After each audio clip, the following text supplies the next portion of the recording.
In today's video, I'm going to teach you how to link to an email on Framer. This process is straightforward and allows you to create interactive elements that open an email client directly from your Framer design.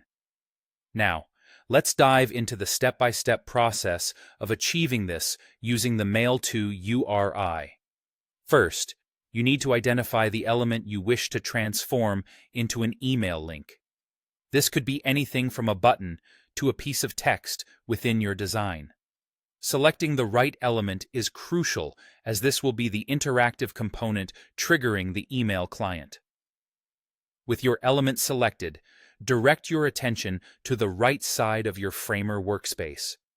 Here, you'll find the Properties panel, which houses a variety of settings and options for customization. Within this panel, search for the link field. Next to this field, you'll notice a tiny plus icon. Go ahead and click on it. This action allows you to define a new link for your selected element. In this step, you will enter your email address using the Mail-to syntax. This specific syntax is what enables the email link functionality. Begin by typing mail-to, followed by your email address.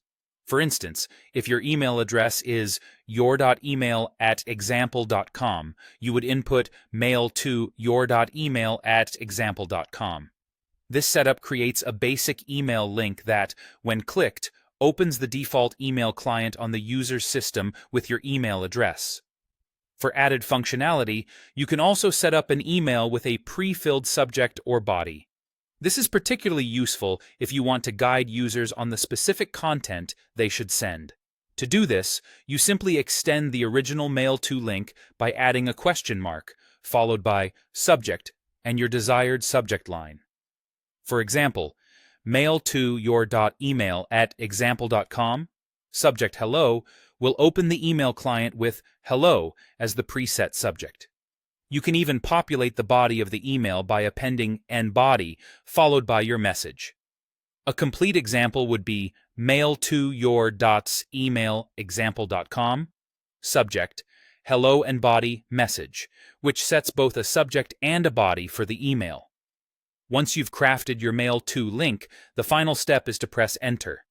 Doing so applies the link to your chosen element. It's as simple as that. You've now successfully turned a regular design element into a functioning email link. Users who interact with this element within your Framer prototype will experience a seamless transition to their email client with your specifications already in place. By following these steps, you've enhanced the interactivity of your Framer project, making it not only more functional, but also providing an improved user experience. Engaging users with direct email links can streamline communication and enhance your overall design impact. Remember to test your link to ensure everything is working smoothly, and adjust as necessary to fit your project's needs.